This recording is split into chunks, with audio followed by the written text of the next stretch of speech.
Couch Runner Report, where we deliver sports perspective from our couch to yours. Football season is here. So thankful.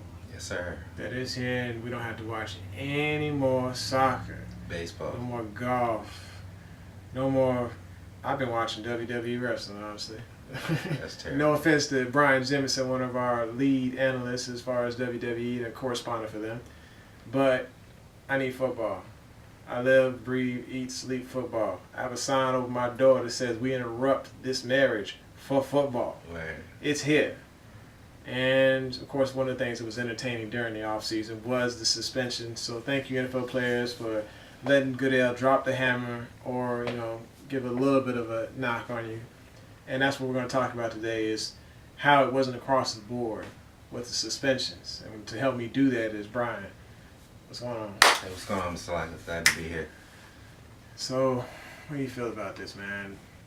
Ray Rice, 2 weeks.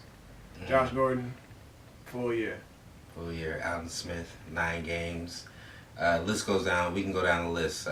There's plenty of players that got suspended this offseason and leading up to the season. But what I feel about Ray Rice, I had to step back from my original thoughts.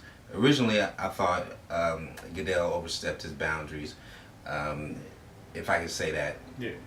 But after looking at it again, I think he did the right thing. He had to suspend the guy because the court systems didn't do anything. Yeah. They dropped the case.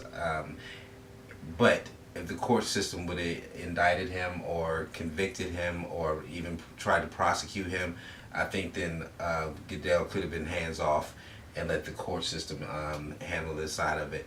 But because nothing of that nature happened, I think it was good that he stepped in and suspended him. And then he came back later and said he didn't suspend him for enough games. Right. But I think that was because of the media outcry.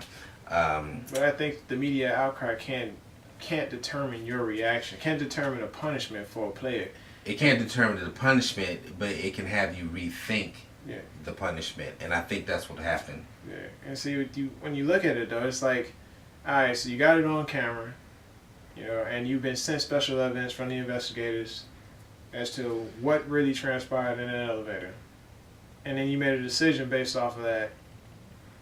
And let's just say, we saw what went on in the elevator and that, we make a decision of 2 weeks. And then all of a sudden, Gordon's case comes up and we're suspending him for an entire year. Alden Smith is calling in bomb threats affecting thousands of people's flights, affecting the FAA. Police is being called and everything, and he's only getting 9 weeks. Yeah, but is he in jail?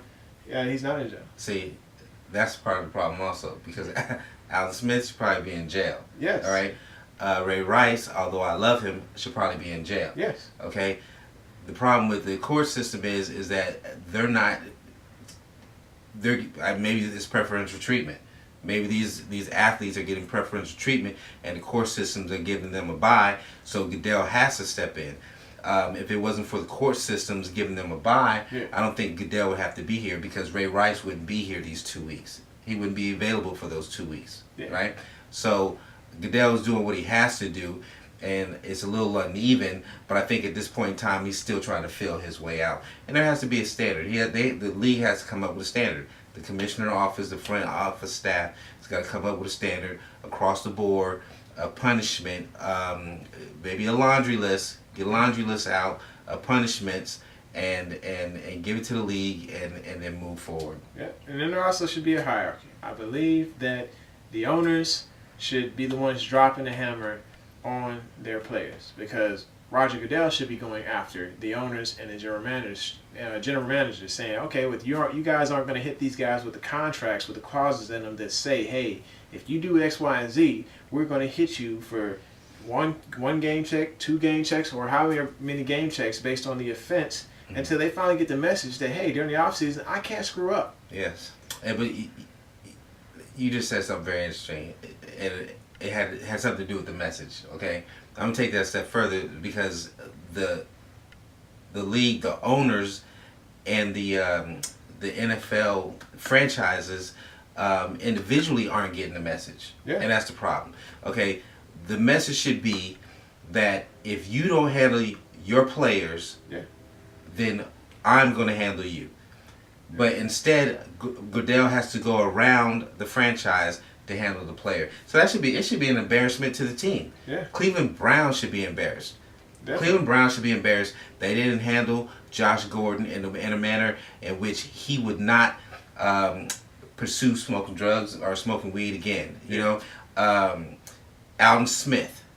San Francisco should have handled Alden Smith in a way instead of coddling dude because they believe he had a drinking problem. Well, he had more problems than just drinking. Yeah. They should have handled him in a way that he would be fearful of doing something like that or of that nature again. And in my opinion, what he did was a terrorist action.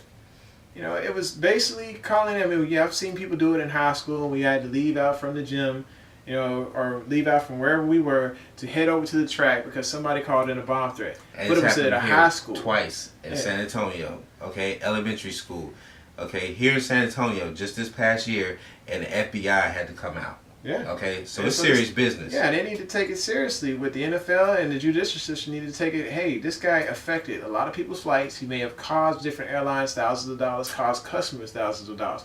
Got the FAA involved.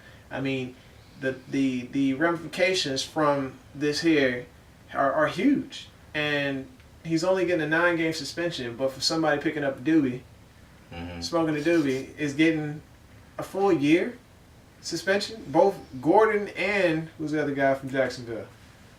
Justin Blackman. Justin Blackman are both catching year suspensions. Yes, they have multiple offenses, but these are minor offenses here. I mean, yeah, the offenses don't really add up. Yeah, they don't add up to the punishments don't add up to the crime is what I'm trying to say. Yeah. And that needs to be corrected.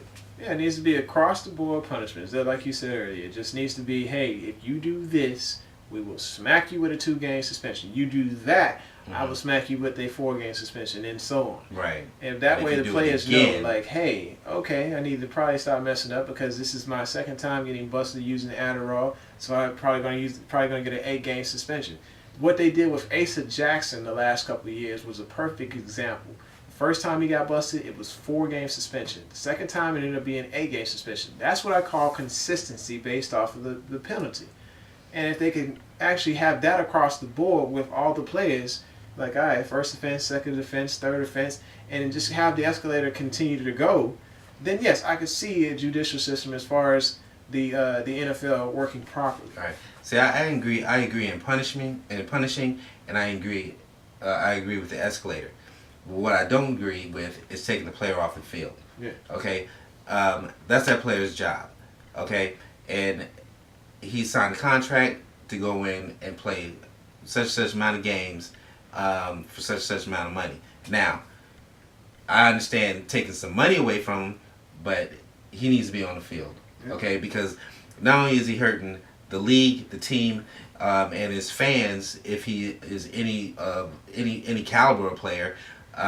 Then he needs to be on the field because hitting him at the pocketbook or in the pocketbook, I believe is where it's going to count. Yeah. And I understand that if you miss a game, you miss you miss that game check also. Right. But I think that they should play the game and relinquish the game check. Yeah, make them donate it to charity. And you know, if you want to hit him further, as an owner, you prohibit him, that player, from endorsements.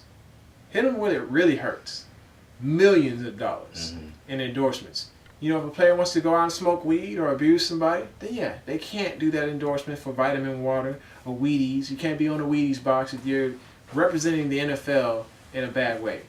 Goodell said if anybody goes up against the Shield, then he's going to drop the hammer. That will be a major way of dropping the hammer and getting the message clear. No, you can't represent Nike. No, you can't represent Chrysler. You can't do anything if you're going to hurt the shield of the NFL. That would be the best way to go about punishing these guys instead of taking away the games. Yes. Yeah, that makes a lot of sense because you hurt the shield, but yet you're going to represent the shield with another organization, but you've been smoking weed, so you're also promoting smoking weed. It don't add up. No, it doesn't. And that's original sports perspective. From our couch to yours, this is Couch Rider.